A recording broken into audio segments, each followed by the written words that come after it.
Hey everybody, what's up? Gene Jackson here at the Retro Wrestling Archive with a little channel update. We got a lot of interesting things going on with me and the podcasts that I'm involved with and this channel. And I thought the best way to bring everybody up to speed would just be to jump on here tonight for a little bit and do one of these live streams and talk about what all's going on. And if anybody comes in and jumps in the comments with some questions and conversation, we will do that as well. So, first thing I want to say is we have finally are able to announce Dangerous Conversations with Doug Gilbert and Tommy Rich will now be available on 105, or I'm sorry, 101.5 FM, Talking West Tennessee.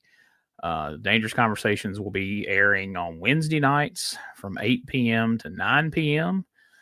You'll be able to go to the website as well, Talk in West Tennessee. As you can see, we'll put it up here on the screen where it's a little bit easier to see there. And that's going to be the URL, talk, the letter N, westtn.com. And you'll be able to catch the show there on Wednesday nights from 8 to 9. It's going to start being not just an audio podcast, but a video show as well, with some slight changes to the format, some new exciting additions to the show from what you've been used to in the past. While that's still being worked out, we thought we had all this lined up, and then it took a little longer to get things going from the time we ended the WrestleCopia show till when this one's actually beginning. So, but the first episode, which is going to be kind of, I guess you really can't say, I don't know if it's a best of episode, but it's going to be some previous content we've done that they're putting out, and we're about to start recording new shows, and those will be coming out. And I've got people sending me questions and everything. Everything I know about this is what you see posted on Facebook and on X. Monday, I think I'm supposed to get some more information about, as far as people are asking, well, hey, if I don't catch it between 8 and 9, is it going to be streaming? Is it going to be available for download?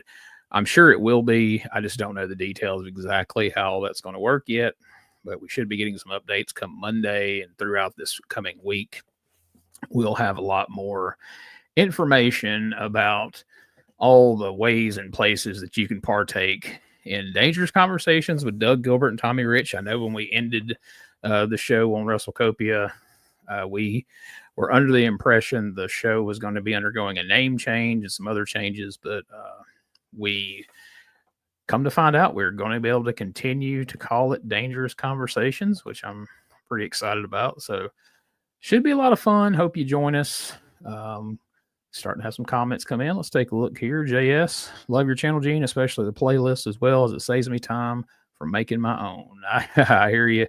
Yeah, man, I've got a lot of playlists of things we have here on the channel, but also just playlists of other videos from throughout YouTube that I know if you're here hunting it on this channel and I don't have it, hey, here's some stuff that you would like. Here's stuff that I like. Here's stuff that I watch. And it's all here kind of. I want the Retro Wrestling Archive to kind of be your one-stop shop for all things old school wrestling, whether it's stuff that I have uploaded to the channel or stuff on other people's channels. This ain't a competition.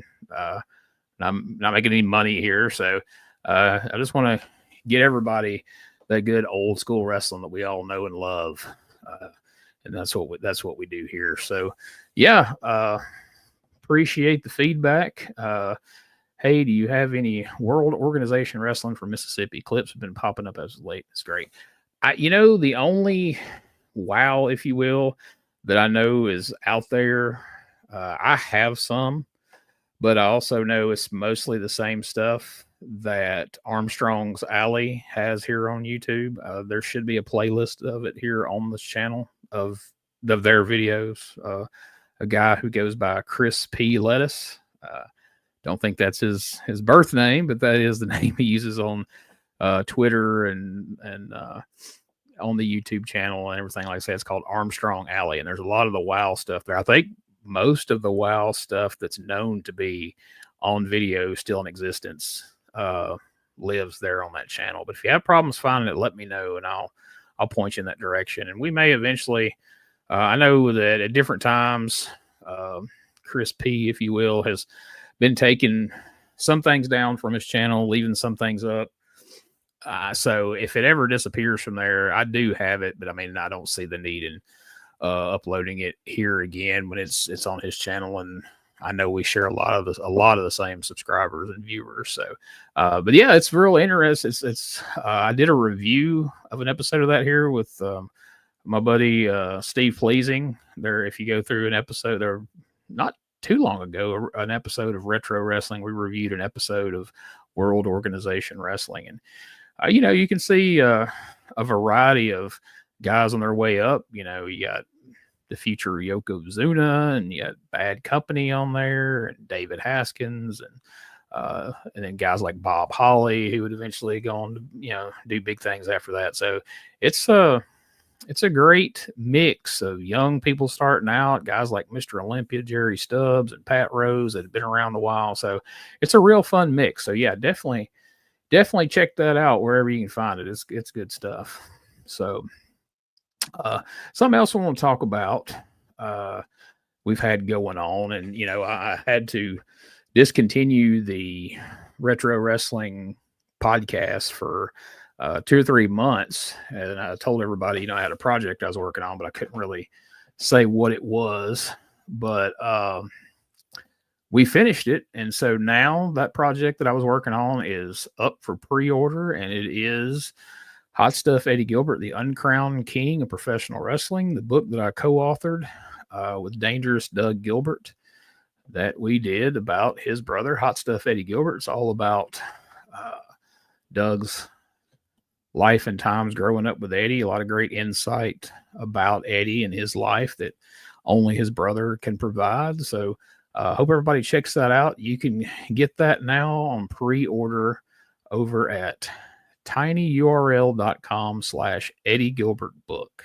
And if you go ahead and order that now, it will be shipping out on May the 15th, and you'll be among the first to get that book. So check it out, tinyurl.com/Eddie Gilbert book.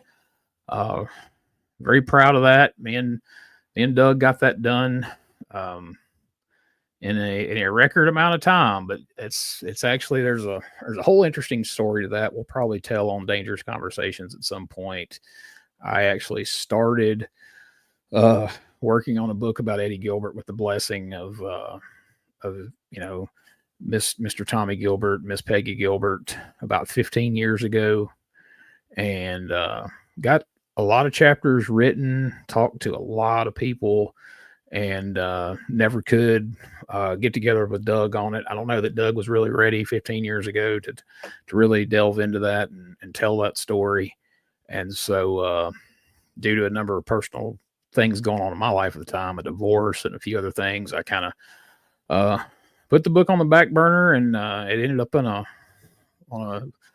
a external hard drive in a closet, and it sat there for 15 years until I ended up, Doug reached out to me through a mutual friend of ours, Doug McKay, and asked me, did I ever put the book out? And I said, no, I didn't ever finish it. And at the time, I didn't even know where it was. I lost the hard drive. And so, I was like, well, I don't know if I really have time these days to start that book from scratch. And that was the genesis of Dangerous Conversations with Doug Gilbert. That's why me and him started the podcast, was to tell, stories about Eddie and, Doug and his dad and the Gilbert family in general. And then, of course, from there, we were joined by Tommy Rich, and the show just kind of, spun off from there. And eventually me and Doug decided, hey, between the two of us, let's finish this book. And we did. And I'm really, really happy we did. I'm really excited for people to read it. I hope people enjoy it. I hope it gives some insight, again, like I say, to Eddie Gilbert from a perspective that, no one else but his brother Doug's going to have. So I think people will really enjoy it. And again, I'm just proud to that Doug let me be a part of it. And it was, as a big fan of Eddie and Doug and Tommy Gilbert and the whole family, it was exciting for me to be a part of that whole process and to learn things about Eddie that I never knew. So hope you all enjoy it. Check it out, tinyurl.com/Eddie Gilbert book. Let's jump back in the comments for a minute. Excellent. We'll do a deeper dive. The Too Tough Tom Chef promo was great. Yeah, it's that WoW stuff's a mixed bag. Like there's some really good stuff, and then there's some funny stuff, and there's some pretty bad stuff. So it's all over the place, but it's always entertaining in one form or another, whether it was its intended form or not. It's entertaining in a lot of ways. So as far as a channel update, we'll kind of drop this in here. The thing that recently I've been getting the most requests about has been the OVW stuff. So we've gotten all of 2006 up now, and I think all of 2005, and we've got about 3 months, I think, left of the year 2000. And so I've gone through, and I have 99, 2001, 2002, 2003, 2004. I don't have anything past 2006 as of now. That's not to say I won't get my hands on it, but I don't have anything newer than that at this point. So I've had specific requests, people wanting 2004. I've had people wanting 2003. Like I said, I'm finishing up 2000 now. So part of me wants to just pick up with 2001 and just go through 01, 02, 03, 04, and then catch back up to 05, 06 instead of, for anybody who's wanting to try to watch this in sequence, instead of bouncing around between 01, 02, 03, 04. So if you have an opinion on that, feel free to voice that in the comments of any of the OVW videos or in the comments of this video right now if you're here watching live. Otherwise, I think that's what I'm going to do. I'm just going to finish out 2000, pick up with 2001, and we'll just work our way through. Because, like I say, a lot of people seem to be enjoying those videos. I'm getting a lot of requests for those videos, so we're going to keep that coming. A lot of people are showing interest in the AWA, so we're going to keep that, rolling along. I'm trying to keep a balance of everything and what people's asking about. And I've got a lot of other stuff that doesn't fall into one of those categories, but I've only got so much time to commit to this right now, as we'll continue to talk about here on this live stream. I got a lot of stuff going on right now. So in my daily life, the business I'm in is picks up in the summer. So right now I'm working 6 days a week. So I don't have the time to commit to the channel and the podcast and all these other sidelines that I do in the winter time. So in the spring and summer, I get really busy with work. So fair warning with some of the stuff I've got coming up, there may not be as much content going up on a daily basis as what you've been used to the last 3 or 4 months, 5 months or more. But it's not going to come to a halt, but just be forewarned. There's probably not going to be as much stuff going up day to day as what there has been, because again, we're about to get the Dangerous Conversation show going again weekly. We've got the Retro Wrestling Review USWA podcast going weekly. I'm going to try to keep the Retro Wrestling show going at least once a month, if not twice a month. I don't think right now, this time of year, there's any way for me to keep that show going weekly with everything else that's going to be going on, because the next several weeks are going to be super busy. So like next weekend, Doug and myself will be at EPW Wrestling Crossroads Clash at the Crossroads Arena in Corinth, Mississippi. And look at if you're watching this right now on video, and this isn't an audio podcast, so if you're seeing this, you're definitely seeing the video. Look at that lineup there. I mean, you got Hall of Famer Ricky Morton, you've got Enzo, you've got, Heath Slater, aka Heath Miller, you got James Ellsworth, Dangerous Doug Gilbert, and then the reunion of the APA, Farouk, Ron Simmons, and John Bradshaw Layfield, all right there at the Crossroads Arena in Corinth, Mississippi, as part of EPW's Crossroads Clash. Like I said, my buddy Doug's going to be there. I'm going to be there. I'm going to be doing some color commentary for the TV, and we'll be hanging out, meeting people during the meet and greet before the show and at intermission. So, if you're a listener to any of the podcast, please stop by and say hello. I'd love to get a chance to meet you. Love to get a chance to get direct feedback in person on what you think about the channel, what you think about these podcasts, what you'd like to see more of, what you want to see less of. Really look forward to seeing everybody there. And then from there, we'll be going to Philadelphia, Pennsylvania for the TWA WrestleCon 2025, right there at the 2300 Arena. This is on Saturday, May the 3rd in Philadelphia. The WrestleCon is going to be going on from noon to 3:30. And look at that lineup there, folks.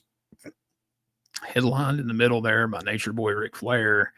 You got ECW legends like, Sandman, Sabu, Shane Douglas. You got Doug and Tommy's going to be there. The Rock and Roll Express, Blue Meanie, Super Crazy, Joel Gertner. And then you got the tri-state legends that are all going to be there. It's going to be just a big event. Tony Atlas, Manny Fernandez, Chubby Dudley, just all these great stars from the heyday of Tri-State Wrestling Alliance going to be available there at that convention at the WrestleCon. But then that night, the last ever TWA show, it's called One and Done. And there you see some of the stars on that. Tessa Blanchard. You're going to have Shane Douglas and a mystery partner going against Doug Gilbert and Tommy Rich, the Memphis Mafia. Rock and Roll Express in action. Kerry Morton, Super Crazy. And again, a lot of the legends of TWA, Blue Meanie, all these folks going to be in action. I'm super excited. I've never flown before, so I'm going to be flying from, I'm going to drive to Atlanta and fly from Atlanta to Philadelphia. This will be my first time getting to go to the ECW arena. Super psyched about that. And getting to hang out with all these great legends of the TWA and ECW. Getting to see my buddies Doug Gilbert and Tommy Rich in action there at the ECW arena, where the Dark Patriot once dove from the crow's nest, and where the Big Don, Tommy Rich, and Tracy Smothers used to be the FBI. It's just going to be a whole lot of fun. I can't tell you how excited I'm going to be to get a chance to be a part of it. As far as here on the channel, I plan on recording a lot of updates along the way as far as the trip getting from Alabama to Philadelphia. Once we get there, I'm sure I'll shoot a lot of footage with Doug and Tommy and, some of our adventures around Philadelphia there. Hopefully, I've got this, I've always used StreamYard in recent years for these podcasts, but here a couple of months ago, I purchased a Zoom podcast recorder and some microphones to take to shows. So I'm going to try to, hopefully, we'll fire off some interviews this Crossroads Clash next weekend. Hopefully we'll get some interviews for Dangerous Conversations there at One and Done or the WrestleCon. Maybe I'll get some people for the Retro Wrestling Show. There'll be hopefully a lot of opportunities to talk to a bunch of different people there. So looking forward to that. But I've got a lot of preparation to do to get ready for that. The weekend after Philadelphia, my buddy Richard, one of the co-hosts of the Retro Wrestling Review USWA podcast, is putting on a comedy show at Cody's Sports Bar and Grill in Jackson, Tennessee on May the 10th, 7 p.m. Tickets are available now. CodysComedy.eventbrite.com. And not only will Richard be performing stand-up, not only will a host of great comedians going to be in action, I will be on stage for the first time in a while, performing comedy. So if you're in the Jackson area, come see the show, eat some food, have a few drinks, and hang out with us. Come say hi again. Love to meet as many people as I can, especially people that listen to the podcast and view this channel. So looking forward to that. Zippo says hi. What's up, Zippo? Thanks for joining us in here. We're just talking about a lot of the things coming up with the channel and a lot of things I've got going on that are going to kind of affect the channel in one way or another. Coming up next week, I'm excited about this. I had this interview lined up a couple of months ago, and then me and Doug got to working on the Eddie Gilbert book, and I had to kind of, like I say, put the Retro Wrestling Podcast on the back burner. But next week, on Thursday, we will be releasing an interview with Isaiah.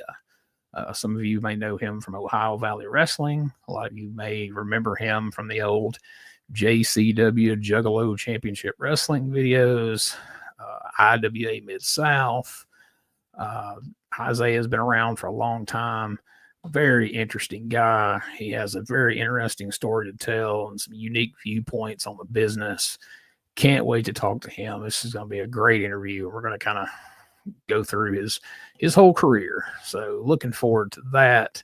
The following week, I'll be talking to Bay Ragney, who you probably know better as Chubby Dudley from the original Dudleys and ECW. And I'll be talking to him about his role in TWA's One and Done one-night reunion of Tri-State Wrestling, as he has been instrumental in helping Joel Goodhart get this thing off the ground and make this thing happen. So looking forward to talking to him next week as well. And, of course, we'll get those interviews in, and then from there, we'll try to do some more of these MCW Revisited podcast. I've been getting some good feedback on those. I didn't know, how well I would do at me just doing a review by myself. And I know there's, it's different than the USWA show. It's different than the show I do over on WrestleCopia with Ray Russell. It's different than the interviews I do or the ones but I wanted to capitalize on all I'm watching. I got a hold of all this MCW footage that I put up here on the channel. I'm going through watching it. I'm like, well, hell, if I'm watching it, I might as well review it. But if you're going to try to turn that into a review show, then you got to have somebody else that's watching it. Then you got to coordinate a schedule with them to sit down and review it. And right now, I'm coordinating schedules to do review shows with numerous people and interviews with numerous people. And I just really didn't want to have another show where I'm trying to schedule a co-host. So we're trying this thing out with me doing it by myself. But so far, I know I haven't hit my stride yet. I know that it's going to take some getting used to, and I'll finally get comfortable with it. But so far, all the feedback's been good, and everybody's enjoyed it. I'm contemplating. I've recently come into having just about all the Power Pro footage too, and I'm converting a lot of that. And so I'm debating, in these MCW episodes that I'm reviewing, I was going to be, reading from the Observer kind of how they compared the two shows, the MCW, because the MCW was going head to head with Power Pro on Saturday mornings there in Memphis at the time. And so I'm kind of reading Meltzer's review, or at least, Meltzer's reporters, if you will, their review of the Power Pro show that happens the same week as the MCW show I'm reviewing. And so I've pondered whether I want to kind of, before I'm only 2 episodes into this MCW series, if I want to alter it a bit, and each time I do one, watch the MCW episode and watch the Power Pro episode and review and compare and contrast them both. I know it'll probably take longer to get through them like that. I know it'll take me longer to do, each episode that I do, because I have to watch 2 different shows and clips and all that stuff. But if people will find that more interesting, and if there's something to that, that may be the way to go. So I plan on eventually watching all those too. I mean, I did see most of them back in the day. It's just, 20 something years later. So Zippo says, I'm just laughing at the later AWA stuff. Let me tell you, man, that later AWA stuff is a mixed bag. And more bad than good most of the time. But I think it serves its purpose here. I think people who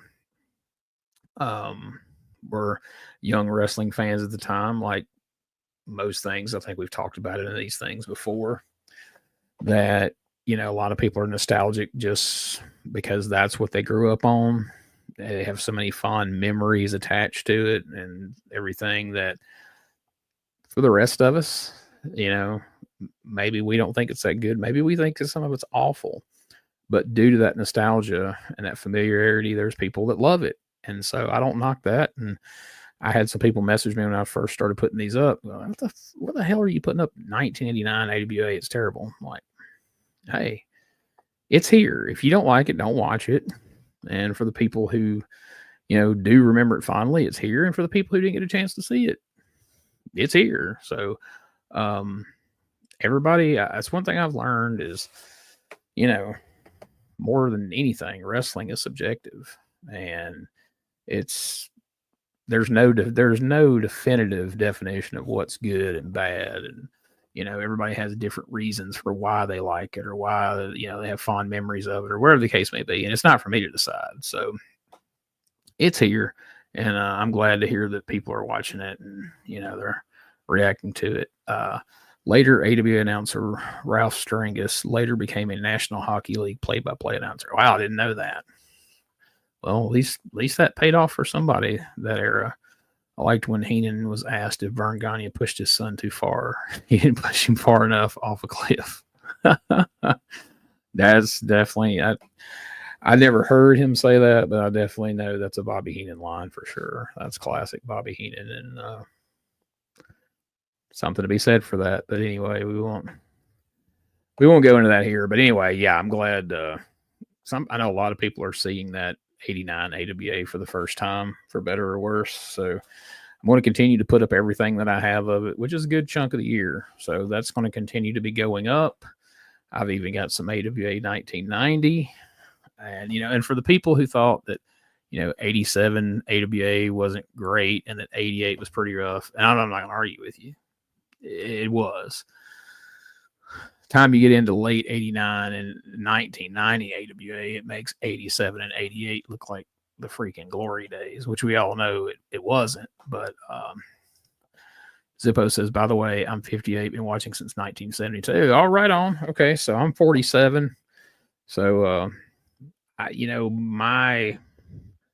where it really clicks in my head that I start really remembering, like I watched it all my life, but where it really starts to click in my head and I really start remembering and paying attention is 85-ish, 86 for sure, but 85. So I've since gone back and watched some of that 70s AWA and early 80s stuff. And, it definitely was better back then. But, for me, for years, my fondness was the 85 through 86 era, because that's what, I'm 8-9 years old. I'm getting the Remco figures, and that was the sweet spot for me. I'm a fan of AWA from the older days of Bockwinkel, Stevens, and etc. A fascinating era of AWA for me, Zippo, is I mentioned on here not long ago that I read Dick Byer's book, The Destroyer: Mass Decisions, and I found his AWA run as Dr. X very fascinating. Just the whole story of how they introduced that character and what it built up to. And then he left and then he came back, and how he completely changed his image. Dr. X dressed different, worked different, walked different, talked different than the Destroyer did. And that's an era of AWA that I wish there was a lot more footage of, because I'd love to see more of it. And then that, the older days of Bockwinkel and Stevens, and there's a lot of that studio stuff, but not a lot of the arena footage, which is where, the better matches was. Byer was really important as an American Japan. Oh, perhaps one of the most important, as far as the way he crossed over and became just a pop culture icon, that people over there who weren't even wrestling fans, they know who Dick Beyer is. They know the Destroyer. He was on that comedy show that was like their equivalent of Saturday Night Live over there. I highly recommend that book if for anybody who hasn't read it, even if you're a younger person. Dick Beyer was a school gym teacher and swimming coach in a town outside of Buffalo, New York. Yeah. Got in the wrestling business and went out to California to be Dick Beyer, and was informed by the promoter out there that no, you're going to put on this mask, you're going to be a heel, and you're going to be the Destroyer. And he was pissed off about it, but he agreed to do it, and it turned out to be the best thing he ever did in wrestling. And he made a career out of it in the States. He made a huge career out of it in Japan, became an icon over there. And Muto and Muta and the two different styles depending on the persona. Yeah, I love that aspect. That's, to me, that really shows just how talented a worker is. If you can, present yourself in two completely different personas like that, work completely different, a whole different style. It takes a lot of talent to do that, because there's a lot of masked people over the years that just so they wore a different outfit or they changed their name, and you could watch them walk the ring and go, oh shit, that's so-and-so, but what little bit of footage exists of Dr. X. And that's the great thing about Dick Beyer having such a big career in Japan as the Destroyer. There's so much more of that old 60s and 70s footage from Japan than what exists from America. So you get to see a lot of what the Destroyer did in Japan. I've been watching a lot. I was guilty for a long time, and I think I talked about this in one of the last live streams I did here. I was guilty for a long time of really only focusing on my fandom of what I grew up on. Like I said, that 84, 85 forward. But then again, around 98, 99, I kept watching, but I kind of fell out of love with wrestling. And like I said, I continued to follow it. I didn't watch it as religiously. And then there's a stage there where, I'd watch WrestleMania and SummerSlam and I'd keep up with it, but I kind of, fell out like we all do for a period of time. So the sweet spot for me was from about 85 up through, I'll say 98, 99, even now, like 99 through about 2002, 3, 4. I don't know. I don't have much love for that. Like, I can barely stomach the shit from WCW, like 2000, 99, 2000, 2001. It's just, I don't know. I don't enjoy it at all. I wish there were more footage of the mid 70s to shut down Olympic Auditorium. Yeah, me too. And that's, being growing up in Alabama, I was a Memphis guy. I was a Continental guy. I was a, Mid-Atlantic guy. Mid-South, once I finally got, was able to get into tape trading, Florida, grew up reading about, places like Portland, but I really didn't like the era of, the Olympic Auditorium and the stuff out in Los Angeles really had died off to the point that I just wasn't exposed to it at all. I would just hear people mention it, and the, the people that folks call wrestling historians, would talk about it, but I really didn't know anything about it. And quite frankly, it just didn't interest me for a long time. Like I said, I was just mostly interested in going back, learning everything I could about the era that I grew up watching. And it hadn't been but just the last few years since I've gotten more into doing these podcasts and listening to, wrestling history podcasts that I really started, wanting to learn about, Los Angeles and the LaBelle territory and Roy Shire and San Francisco and the old 70s AWA, as you were mentioning earlier, and the Dr. X era and stuff like that. And I find all that just completely fascinating. And while part of me, well, here I waited till I was in my mid 40s to start studying up on this and learning about it. And yeah, I probably should have been, studying that stuff and paying attention sooner, but hell, it's all new to me. So, I've got all these books to read and interviews to listen to and all this new information to take in. So it's pretty cool. I'm in New York City, so we got WWF/WWF, Olympic, CWF, WWC, EMLL, and AWA. Yeah, like Puerto Rico, I read about in the magazines. Eventually, when I got into tape trading, I got a hold of some things. I think the first, I remember looking at the magazines and being just completely dumbfounded by like the fire matches. You'd see those pictures of the fire matches down in Puerto Rico with, Cologne and Stan Hansen and all these guys. And then I'd see all the wild shit from Japan and stuff like that. But I think the very first actual clip of anything from Puerto Rico that I ever saw was that infamous Manny Fernandez invader stunt, with the blood coming off the top rope. That's the first Puerto Rican footage I ever saw. So what a weird way to get broke in, right? JS. I'm fascinated by the obscure stuff on the channel I never saw as a kid. I got WWF and AWA on local TV in the mid 80s and what was on cable. Love Memphis Continental, Southeastern, etc. Yeah, man, that's what this channel exists for, and that's why I try to consistently put up a variety of different things, because we all grew up in different areas, different eras, and only were exposed to certain things. And so that to me is the fun part about this. Portland was one for me that I really sought out once I got into tape trading, and once I started running this channel that I had read a lot about, didn't get a chance to see a lot of it. And as you could probably tell, in the past year, I've gotten my hands on a lot of Portland footage and have been thrilled to share it here on the channel. And I've been getting great feedback from people. So glad to hear that, JS. That's my whole goal with this channel, right? New to me is Southeastern Championship Wrestling and Continental and Portland. Loving them.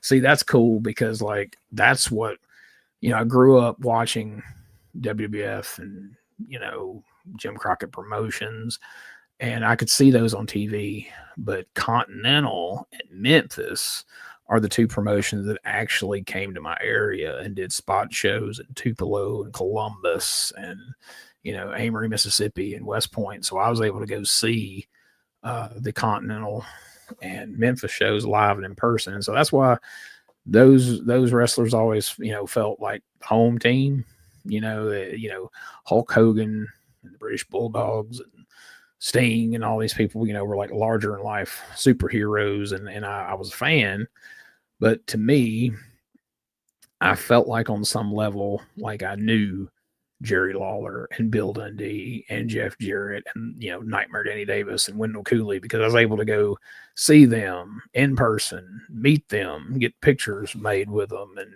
signed and all this stuff. So I felt like I had more of a connection, and they felt more like real people than, Hulk Hogan and some of those guys. So,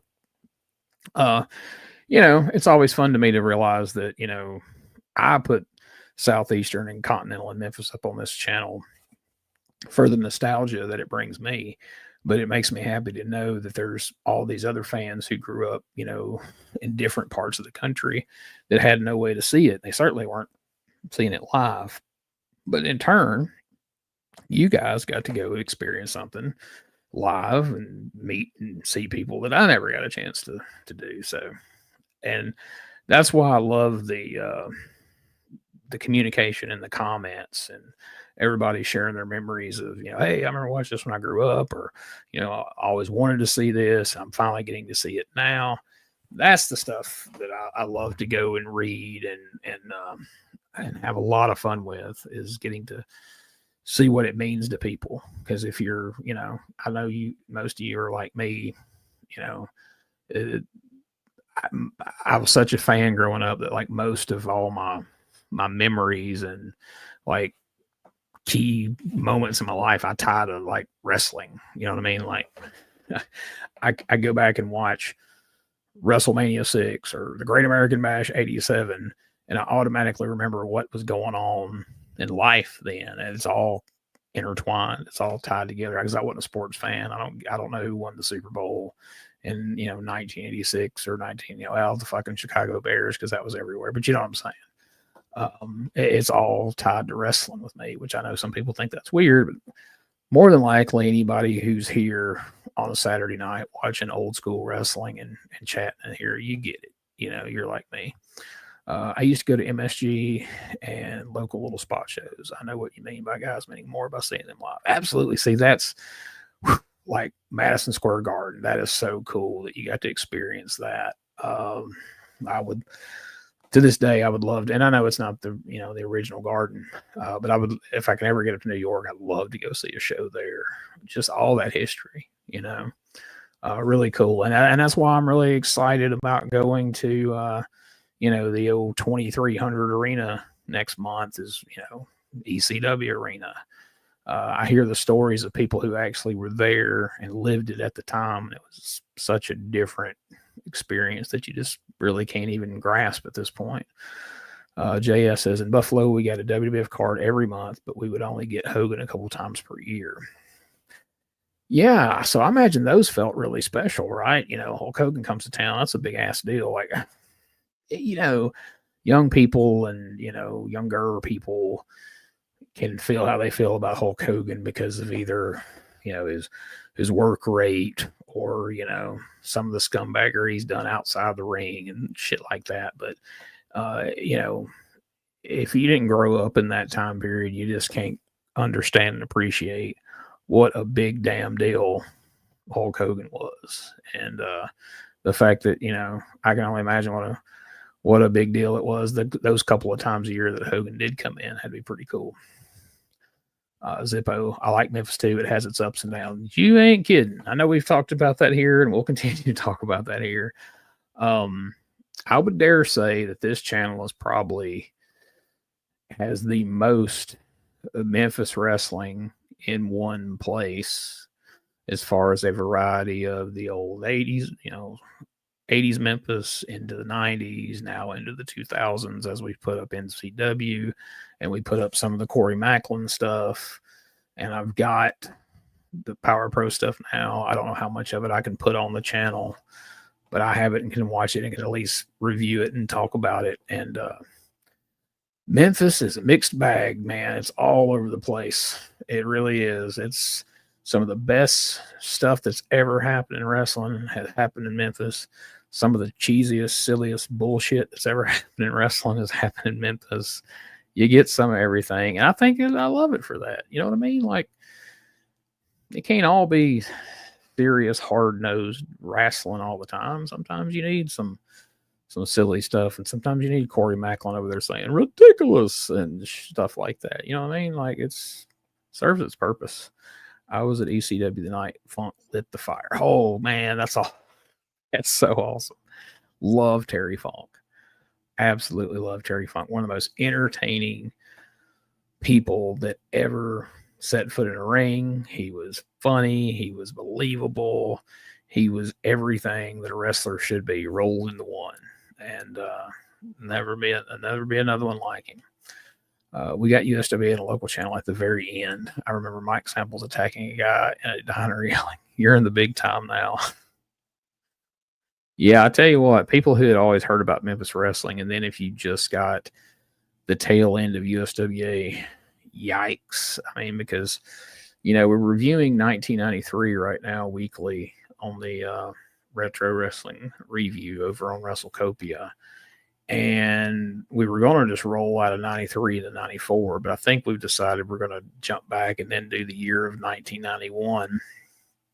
And, people ask me, like, are you going to do them all? I'm like, yeah, we're going to try to. But then again, when you start getting into late 96 USWA, and some of that god-awful, bunch of Southern white dudes as the nation domination, and it starts getting tough. And then by 97 USWA, holy shit, it is hard to watch. So I don't know if I would subject myself to watching that every week or subjecting people to listen to a review of it every week. I get what you're saying. Lawler making fun of Agent Street by skipping on the ring was hysterical. Yeah, it was a different time back then. Now he'd probably get kicked off of TV for doing that, but it was all in fun. And Adrian knew what he was doing. That was a character. I've had a couple of multi-hour phone conversations with Funk shortly before his book came out. What a fun guy. He absolutely is. Like, the thing that's always stood out to me is, there's people that say, oh, funny don't make money. It's got to be serious. But Funk, in the course of one interview, Funk could be funny. He could be just dire serious. He could make you sad. He could make you mad. Like, I don't know of anybody else like him. And he could do in the ring, and Dick Murdoch had an element of this, could do just some of the absolute silliest shit in the world and have you laughing. And then 2 seconds later, you want to kill him. And it worked. It just worked. It never took you out of it. And you ever rolled your eyes like, this is some phony shit. It worked. He was so good at what he did. And like I said, I don't think there'll ever be another one like him. JS, Randy Hills and the Nation of Domination. Boy, I tell you what. That's when you knew the USW was done, right? Randy X. Holy shit. That is a thing that happened. I like Randy. I've interviewed Randy quite a bit over the years. I know Randy. But boy, as I've gotten this Power Pro footage in and I'm going through it and starting to transfer it into digital to store it on a hard drive, there was a lot of Randy on Power Pro, right? A lot of screen time for old Randy, and not all of it good. I don't think he need got no problem with him being, the on air, because that was what was hip at the time, right? You had the heel general manager or promoter or whatever you want to call them, but the heel authority figure, if you will. So that was in vogue at the time.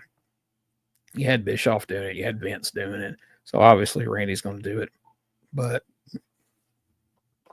it was a lot, man. It was a lot. You go back and watch some of those Power Pro shows, and he's in the ring. Him and Cornette are having a freaking lumberjack match on television. That's a freaking spot show match, and then their main feuds, Randy and Brandon Baxter. I like Brandon. Brandon's a great guy. Brandon was pretty good in the ring, but him and Randy main event shows, wow. But it was the time. Gordon Sully and Lance Russell are my favorite announcers. I agree.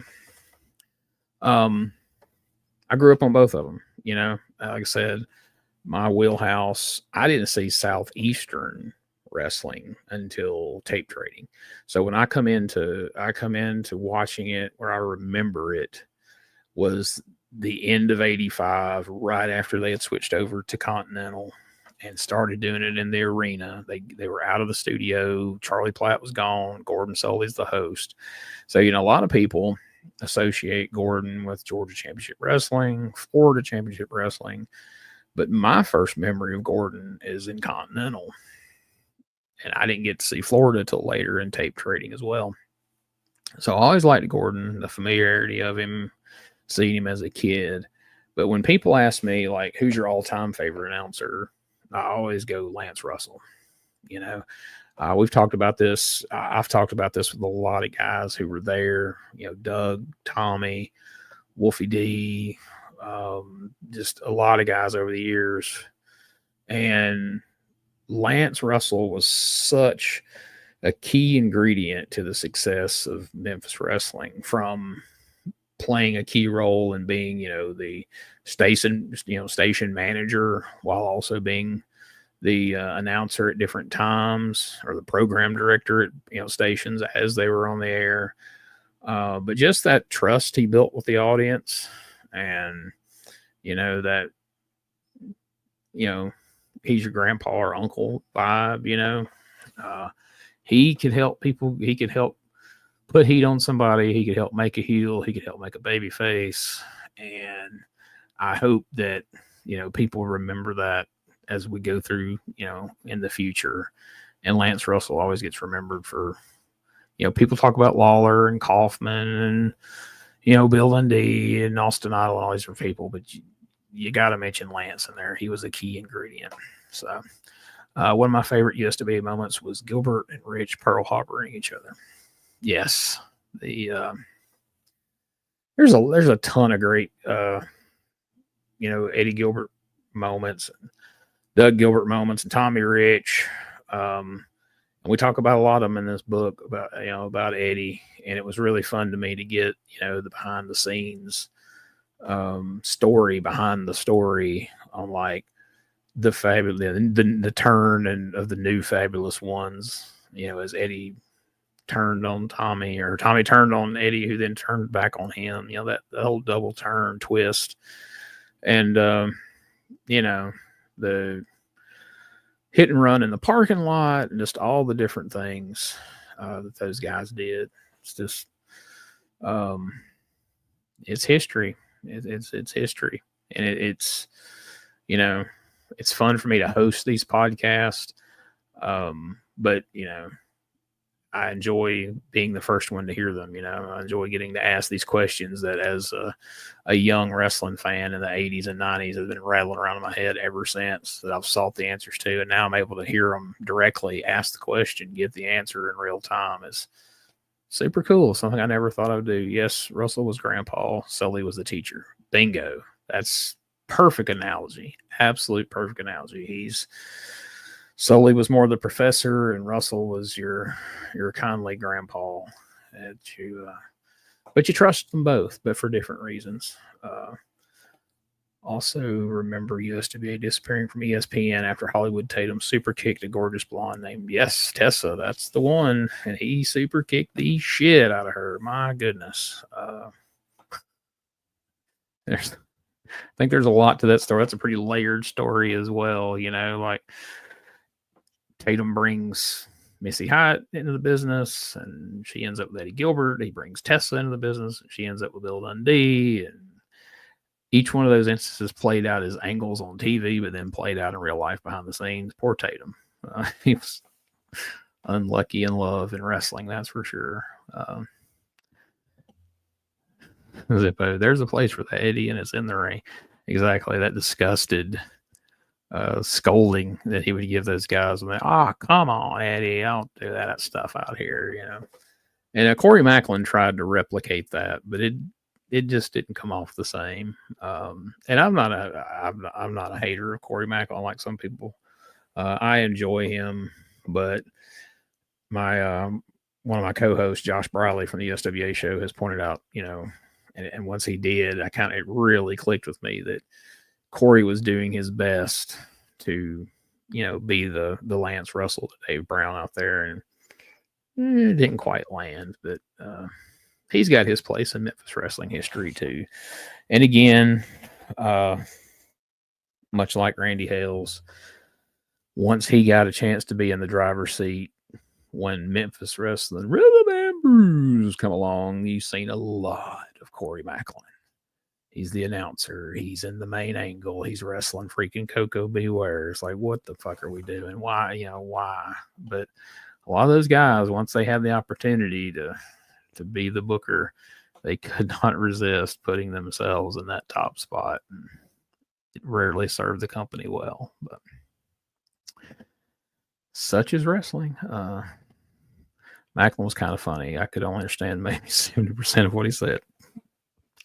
Yeah, there's that element of it that he certainly knew when something was ridiculous in there. The thing that drove me crazy, and I don't know that I really realized this so much back in real time, but back, months ago, I think it was last April when we started this USWA podcast reviewing every single week of 1993, about 2 episodes in, it really, really clicked with me.